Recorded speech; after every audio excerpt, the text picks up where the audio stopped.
Hi there, I'm Chef Eric Crowley, owner of the Culinary Classroom in West Los Angeles.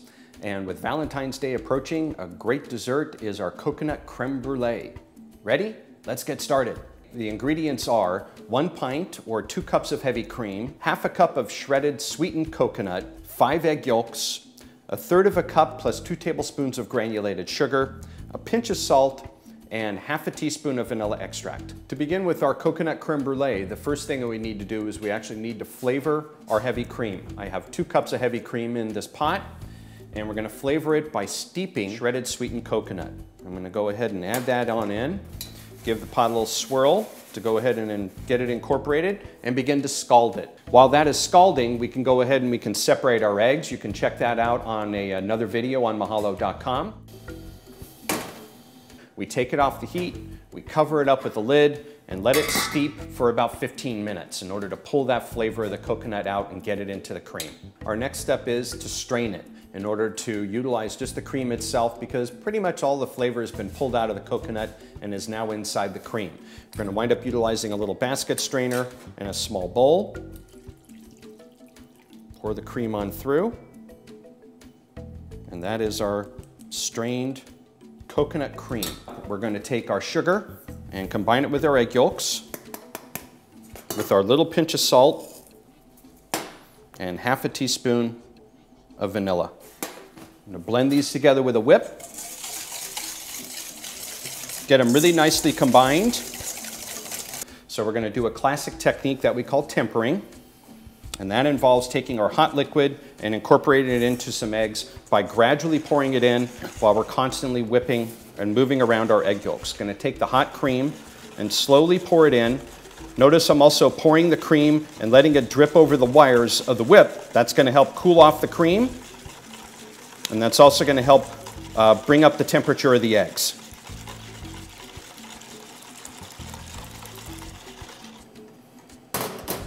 And I'm going to bring out a pan that I have prepared to make our custards. Okay. Usually a shallow dish like this will work really well for a creme brulee or a custard. This will help ensure that it winds up baking fairly rapidly. I have the molds inside a larger pan. You could use like a Pyrex baking dish at home, or 2 or 3 if you have smaller dishes. You'll also notice I have a dish towel on the bottom here as well. This is going to help even out the baking of the custard. Another thing that we're also going to wind up utilizing is some hot water. I'm going to first get this custard into these molds, and the easiest way to do that, I find, is with a pitcher. So after I get it all combined, I'm going to pour the custard into a measuring pitcher, and then go ahead and take the custard and pour it into my molds. I usually will fill it up about halfway to start off with, and then if I have any custard left over, go ahead and continue filling. This is a very, very rich dessert, so you don't need a lot of custard. I'm going to wind up taking some hot water right off of the boil. Really nice and hot. Water from the tap is just not going to be hot enough. The towel will actually help to keep the cups from sliding around. The towel is also going to elevate the cups off of the bottom of the pan so water can actually circulate underneath the custard cups and help to speed up the baking. After I have these filled up about to where the water level comes halfway up the height of the cups, these guys are going to go into a 350-degree oven. I usually check them after about 20 minutes. And what we're looking for when we're checking them is we're looking for the custard cup, when we give it a little shake, to have a jello-like jiggle to it.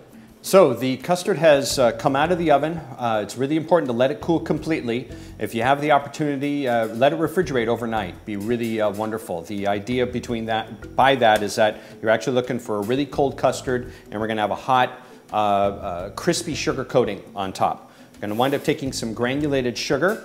If it's lumpy, go ahead and sift it. And we're going to sprinkle the sugar on the top. Get a nice even layer. The more sugar you put on top of the custard, the thicker of a sugary crust you're going to get. So if you really like a lot of sugar, go right ahead and sprinkle a lot of sugar on. You want to try and sprinkle it pretty evenly as well. And then we're going to wind up utilizing a propane torch. I have one here that's got a plumber's nozzle on it, so I don't have to turn the torch upside down. And I'm going to take the flame and slowly lower it onto the sugar. And you can see how the sugar starts to melt. One of the things that's really important is that you move it around. You don't want to let it set in one spot. I like to focus on the sugar that hasn't been melted yet. It's going to send up some smoke, so you want to open up your window, turn on your exhaust fan, and definitely try not to breathe in the smoke. It'll make you hack. And you can see how the sugar starts to go from a clear sphere to a golden and then a deep amber sphere. It's starting to caramelize. And we're actually going to be blackening it. The word brulee means to blacken in French. You want to burn this sugar. It's about the only time I'm going to tell you to burn something. Notice I'm going to move the torch around, focus on the unmelted white portions of the sugar. And if I think that it's burning too rapidly, I can pull the torch up and keep moving it around. And there we're getting a really nice burnt sugar crust on the top. And there we are. That is how to torch, how to burn sugar on top of a creme brulee. Okay? Our goal here is to have, once this cools off, it's going to form a really, really hard shell. It's going to have a slight bitterness to it in addition to the sweetness. And that's kind of the juxtaposition we're looking for. Looking for a really sweet, creamy custard underneath and a really hard, crackled, slightly bitter, sweet sugar crust on top. So with our finished creme brulee, to make a really nice finishing touch for Valentine's Day, you can make a nice little template out of parchment paper that you can check out on another video. Lay that right on top of your finished crust. Get a little basket and go ahead and sift some powdered sugar on top.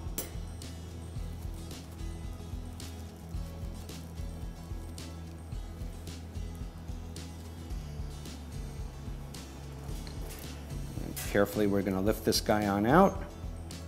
And that's going to be our Valentine's Day creme brulee.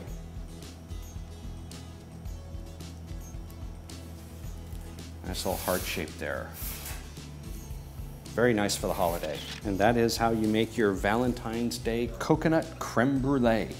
Thanks for watching. Be sure to click on other links so you can get other recipes. If you don't see something that interests you, email a request to requests@mahalo.com.